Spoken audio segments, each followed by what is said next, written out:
Bom dia, pessoal. A gente vai dar início ao último capítulo da apostila 2. Vamos falar de gravitação. É uma aula bem tranquila, que é bem teórica, fala um pouquinho da questão da história da gravitação, algumas coisas de astronomia, não focando basicamente na astronomia, mas enfim. A gente vai ver um pouquinho das teorias que foram criadas ao longo desse histórico de estudos científicos, físicos, né? Envolvendo corpos celestes. Vai falar da gravitação, história da gravitação, teoria, aceleração da gravidade, que a gente já viu nas forças de Newton, né? Então a gente vai ter Newton aí voltando um pouco. E a gente vai falar da teoria da relatividade, buracos negros, que o Einstein, gênio, chegou a essa teoria maravilhosa, diferentona, e que a gente vê até hoje. Tá, eu vou perguntar assim, como é que a gente tem uma energia, né, que a gente já viu que ela é convertida de uma para outra, mas entre os corpos celestes tem energia? Tem. E depois a gente vai falar qual é esse tipo de energia. E como a gente pode sentir essa energia também no dia a dia? Tem alguma alteração dos corpos celestes na nossa vida? Então, duas perguntas. Existe energia entre os corpos celestes lá em cima? Sim. Como sentimos essa energia? A gente sente essa energia no dia a dia? Também.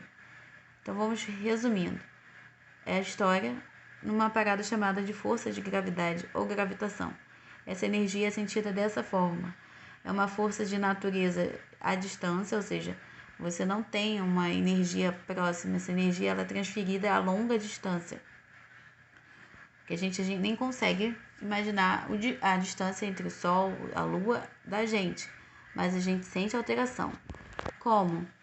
Por exemplo, no fenômeno das marés, que a gente vai ver também ao longo da aula, que depende da posição do Sol e da Lua, né, em relação à água, né, do mar.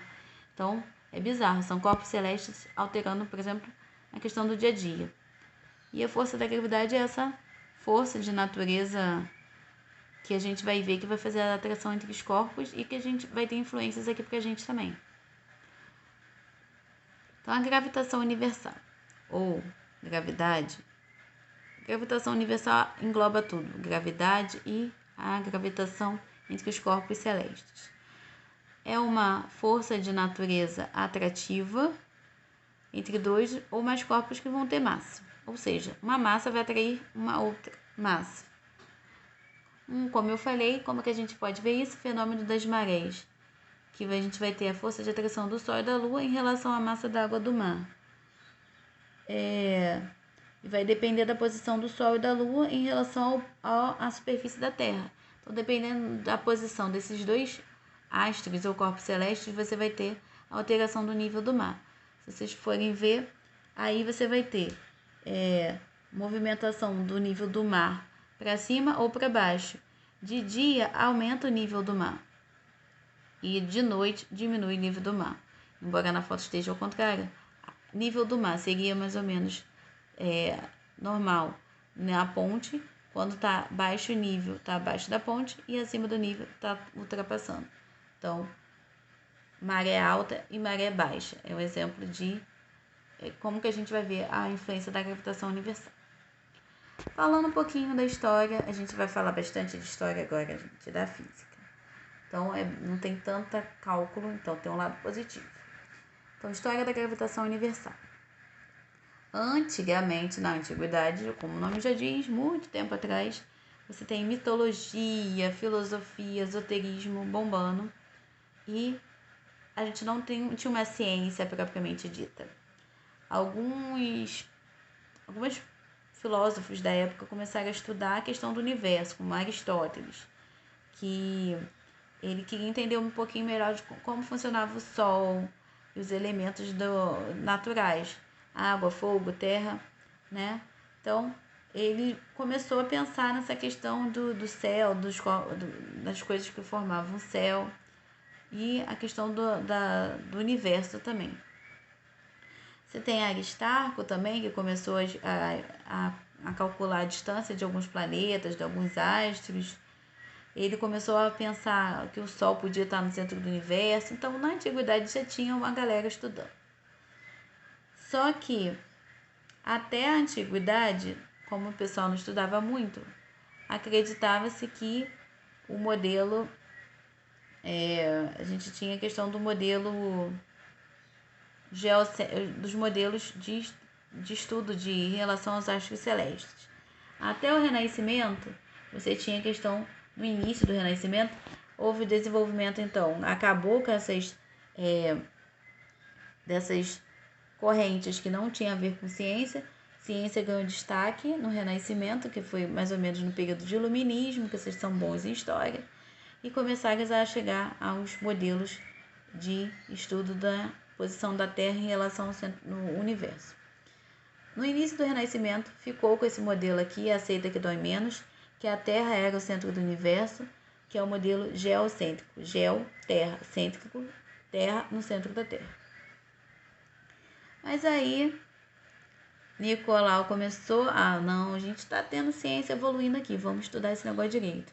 No século XVI, no finalzinho do século XVI, começou a ver não. Nicolau falou, não, quem está no centro do universo é o Sol. Então, ele desenvolveu o modelo, teoria heliocêntrica. Ou seja, hélio vem de Sol, centro do universo. Alguns anos depois, Galileu, um ótimo cientista, inventou várias coisas e era ótimo também nessa área. Começou a estudar os movimentos da Terra e realmente falou assim, não, quem fica no centro do universo é o Sol. A gente tem um detalhe que eu vou contar depois. Só que ele não conseguiu fechar as ideias sobre o movimento planetário e ele teve que, como ele bateu o pé e falou que confirmou a teoria heliocêntrica, vamos dizer assim, do jeito dele, deu ruim para ele. Na época queriam a cabeça dele e ele teve que falar que a Terra não estava no centro do universo. Então teve esse reviravolta, teve fama na ciência nessa época. E aí, por ser esse comprometimento, ele não conseguiu fundamentar fisicamente nem matematicamente essa questão desses estudos dos corpos celestes. Aí veio Kepler e Newton, né, já no momento mais calmo da história, e conseguiram fechar o estudo dos movimentos planetários. Kepler fundou várias... o Kepler aqui... é o bonitão. Século XVI fez as leis do movimento planetário, que a gente tem 3, que depois a gente vai ver ao longo das aulas. Ele conseguiu calcular a área entre planetas. O cara era fera. Não consigo calcular nem quantos passos eu dou na padaria, mas ele conseguiu calcular o movimento planetário, ele que lute, eu não. E Newton viu a questão da gravidade, né? Lembra que a maçã caiu na cabeça dele? Não sei se isso é verdade, não. Eu acredito que Newton não tinha o que fazer. Caiu a jaca, porque ele só inventou besteira. Tô fazendo piada demais, mas vamos voltar. Então, Kepler, leis do movimento planetário e a lei da gravitação universal, fechando os estudos do movimento planetário aí, até chegar no século XX, que a gente já está mais evoluído ainda, com Einstein, gênio, formando uma teoria da relatividade, cara louco, e falando que a gravidade é, na verdade, uma parada geométrica que muda a curvatura do tempo. Gente, Einstein é muito louco. E ele formou isso aí, é aceito até hoje, interessantíssimo. E aí através disso conseguiu se chegar a mais ou menos como funcionava o buraco negro. Então tem a importância disso também. Teoria da gravitação universal, né? O que a teoria vai dizer? Ela vai dizer, e ela tem uma fórmula, é um princípio fundamental que diz que explica a lei da atração entre as massas, feita por Newton. Newton gostava de cálculo. O que diz a lei da gravitação universal? Que a força ela é igual a constante gravitacional, que já tem um número, não existe outro número, só é ele, vezes a massa de um corpo 1, vezes a massa do corpo 2, dividida entre a distância entre esses dois corpos. Então, tem a distância aqui entre a massa, sei lá, do Sol e a massa da Terra. Então, A ao quadrado. Então, eu quero calcular a força de gravitação, a força de atração desses dois corpos de gravitação. O que eu vou fazer? Coloco na fórmula. Esse número sempre vai existir eu vou ter que saber a massa desse cara aqui, a massa desse cara e a distância dele e fechei a parada. Tem um exercício na apostila de vocês que pede, estão liberando o uso de calculadora, vocês podem fazer na calculadora porque a apostila diz isso, então, e tem muito número quebrado, eu vou deixar também. É só um exercício também, gente. Vocês vão usar essa fórmula aqui. E tá, eu falei desse Gzão aqui, ó, que é a constante gravitacional. Essa constante que calcula a massa dos corpos celestes, normalmente corpos muito grandes, é a mesma do Gzinho, que é a gravidade que a gente estudou nas forças de Newton? Não. Mas embora elas não sejam diferentes, porque tem uma constante gravitacional lá na Lua, tanto é que você flutua na Lua, e eu tenho uma aceleração da gravidade aqui embaixo, que é outra, que é o Gzinho. Mas eu posso relacionar as duas. Como? Usando duas fórmulas, que o povo é muito infeliz, gosta de usar fórmula. O que eu vou fazer? Eu pego a força-peso, que a gente estudou em Newton, misturo com a fórmula de hoje da gravitacional, igualo as duas e faço o quê? Bato no liquidificador para gerar essa fórmula aqui embaixo. Então, força-peso é igual a massa vezes gravidade, força gravitacional é aquela fórmula toda que a gente viu. É gravidade sobre a massa de um corpo 1, que eu vou chamar de massa da Terra, sobre a massa de um outro corpo qualquer. Sobre a distância, ou raio, é a mesma coisa, R e D é a mesma coisa, ao quadrado. Cortei a massa, tudo que sobrou foi isso aqui. Eu tenho essa fórmula maluca. Ah, mas para que serve essa fórmula? Para quê? Para dizer que, se você souber a massa da Terra, que é o mt, e a distância do corpo, você consegue saber a aceleração da gravidade que vai atuar naquele corpo. Ou seja, eu não sei a gravidade que atua nele, mas eu tenho a massa da Terra, eu vou achar, e eu tenho a massa e a distância, e a gravidade é aquele número que eu falei, eu consigo achar quem? A gravidade de qualquer corpo, em qualquer local da Terra. Então, à medida que a gente se afasta da Terra, desculpa, a pessoa voou aqui. Então, à medida que a gente vai se afastando da Terra, a aceleração da gravidade diminui. Por quê? Essa fórmula explica. Por isso que você sai da Terra, vai para a Lua, essa gravidade diminui. Justamente porque o raio, ele aumenta, que é inversamente proporcional. Por isso que na Lua a gente flutua. Por isso que eu falei, que a gente vai falar disso, para explicar porque que a gente, quando vai para a Lua, fica lá igual uma pena. Para fechar, que a aula é pequena hoje, teoria da relatividade do Einstein e os buracos negros. O Einstein falou assim, não, a gravitação, ela não é essa boniteza de Newton, não. Ela, na verdade, é uma perturbação. Porque física é uma perturbação, né? Do espaço-tempo por corpos com massa. E aí ele criou essa curvatura do espaço-tempo. Olha a curvatura aqui. E o que isso quer dizer? Ele fez uma analogia, não é muito certo, que você tinha esse espaço, seria um tecido mantido a uma certa altura, e sobre esse tecido, né, você colocaria uma esfera pesada, como por exemplo uma bola de boliche, no caso os astros, né?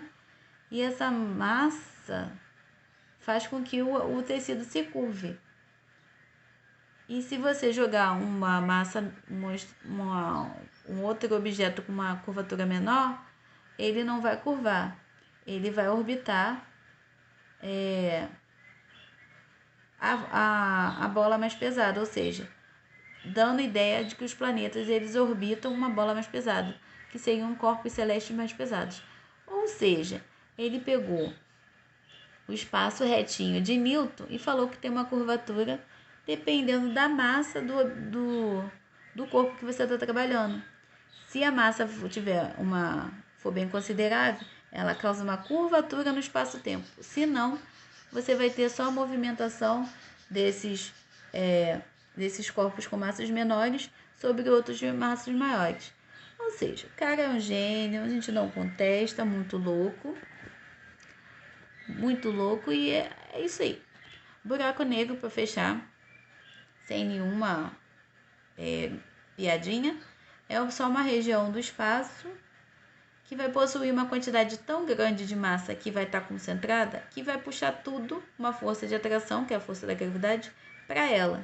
inclusive a luz. Ela consegue aprisionar a luz. Por isso que você não vê o buraco negro, né? Porque até a luz é aprisionada. E uma característica interessante do buraco negro é que quando ela atrai gases, por exemplo, ela consegue emitir energia. Como? Em forma de radiação. Então, se ela atrai algumas coisas, ela emite radiações também.